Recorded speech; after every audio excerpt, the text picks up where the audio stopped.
ചരിത്ര വിജയം, അഭിമാനകരമായ വിജയം. ഒന്ന് സ്ക്രീനിലേക്ക് നോക്കൂ. 19,054 ടി കെ ഗോവിന്ദന്റെ ലീഡ്. അതായത് ലീഗ് കേന്ദ്രമായ തളിപ്പറമ്പ് മുനിസിപ്പാലിറ്റി വിട്ട് ആന്തൂർ മുനിസിപ്പാലിറ്റിയിലേക്ക്, അതായത് എം വി ഗോവിന്ദൻ മാഷിന്റെ ശ്യാമൽ ടീച്ചറൊക്കെ സ്വന്തം സ്ഥലത്തേക്ക് എത്തിയപ്പോഴാണ് ഈ വോട്ട്. എന്ന് പറഞ്ഞാൽ ആന്തൂർ മുനിസിപ്പാലിറ്റിയിലൊക്കെയാണ് അടിച്ച് കയറി CPM കേഡർമാർ, ഒരുപക്ഷെ പാർട്ടി കാർഡ് ഹോൾഡർമാർ പോലും വോട്ട് ചെയ്തിട്ടുണ്ടാവുമെന്ന് തോന്നുന്നു.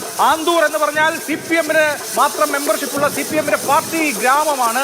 ആ മുനിസിപ്പാലിറ്റിയിൽ വോട്ട് എണ്ണി തുടങ്ങുമ്പോൾ, അല്ലെങ്കിൽ ആ വോട്ടെണ്ണൽ പുരോഗമിക്കുമ്പോഴാണ് ഇത്രയും വലിയൊരു ലീഡിലേക്ക് അവിടെ ടി കെ ഗോവിന്ദൻ പോകുന്നത് എങ്കിൽ തളിപ്പറമ്പിലെ പരാജയം കനത്തതാണെന്ന് മാത്രമല്ല, ഒരു ദുസ്വപ്നത്തിലും കരുതാത്ത വിധത്തിലുള്ള വലിയ ആഘാതം തളിപ്പറമ്പ് CPM-ന് നൽകുകയാണ്.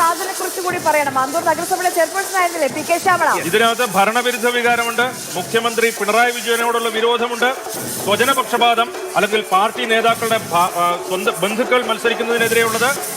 ഇപ്പോൾ ഈ മരുമകൻ എന്ന് പറയുന്ന പ്രശ്നം വലിയ രീതിയിൽ UDF ഉയർത്തിയിരുന്നു, അതിനെതിരെയുള്ള വികാരമുണ്ട്. 10 വർഷം ഭരിച്ച ജനങ്ങൾക്ക് അല്ലെങ്കിൽ 10 വർഷത്തെ ഭരണത്തോടുള്ള എതിർപ്പുണ്ട്. ഇതെല്ലാം കൂടി ചേരുന്നതാണ് ഈ ഫലം എന്ന് വേണം പറയാൻ. അതായത് UDF-ന്റെ അണികൾ വോട്ട് ചെയ്തതിനേക്കാൾ കൂടുതൽ CPM-ന്റെ അണികൾ UDF-ന് വോട്ട് ചെയ്തോന്നാണ് എന്റെ സംശയം. കാരണം ഇല്ലെങ്കിൽ ഇങ്ങനെ ഒരു റിസൾട്ട് വരില്ല.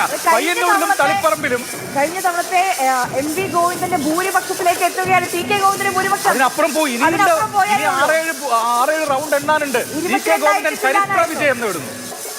ചരിത്ര വിജയം എന്നേ പറയാൻ കഴിയൂ. 8 റൗണ്ട് എണ്ണിട്ടുള്ളൂ.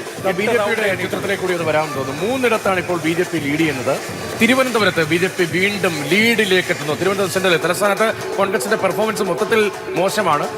സ്റ്റേറ്റ് ആകെ വലിയ പെർഫോമൻസിലേക്ക് എത്തുമ്പോൾ BJP കരമ്മന ജയൻ ലീഡ് ചെയ്യുകയാണ് വീണ്ടും തലസ്ഥാനത്ത്. തിരുവനന്തപുരം നിയമസഭാ മണ്ഡലത്തിൽ പക്ഷേ കേവലമായ ലീഡാണ്, 65 വോട്ടിന്റെ ലീഡാണ്. പക്ഷേ അവിടെ ഒരു ടഫ് ഫൈറ്റ് നടക്കുന്നു. 19-ൽ 12 റൗണ്ട് വോട്ട് എണ്ണുമ്പോഴാണ് കരമ്മന ജയൻ ലീഡ് ചെയ്യുന്നത്. ചാത്തന്നൂരിൽ BB ഗോപകുമാറിന്റെ ലീഡ് 822 വോട്ടാണ്. 3 BJP ലീഡ്. ചാത്തന്നൂർ, തിരുവനന്തപുരം, നേമത്ത് ഒരല്പം ലീഡ് രാജീവ് ശേഖർ ഉയർത്തിയിട്ടുമുണ്ട് കേട്ടോ. 5945 പകുതി വോട്ട് ഇപ്പോൾ നേമത്തെണ്ണി. 18-ൽ 9 ബൂത്തുകളിലെ 9 റൗണ്ട് വോട്ടിപ്പോൾ പൂർത്തിയായിരിക്കുകയാണ്. അപ്പോൾ BJP ഒരു പക്ഷേ ഈ 3 എവിടെയെങ്കിലും ജയിക്കാനുള്ള സാധ്യത തള്ളിക്കളയാൻ കഴിയാത്ത സ്ഥിതി ഇപ്പോൾ ഉണ്ട്. തിരുവനന്തപുരത്ത് ലീഡ് ചെയ്യുമ്പോൾ BJP ലീഡ് ചെയ്യുമ്പോൾ കഴക്കൂട്ടത്ത് എന്തുകൊണ്ടായിരിക്കും? കഴക്കൂട്ടത്ത് കഴക്കൂട്ടം അല്ലെങ്കിൽ കഴക്കൂട്ടം നിയമം ഇതിൽ രണ്ടും ജയിക്കും എന്നുള്ളതായിരുന്നു BJP കരുതിയിരുന്നത്.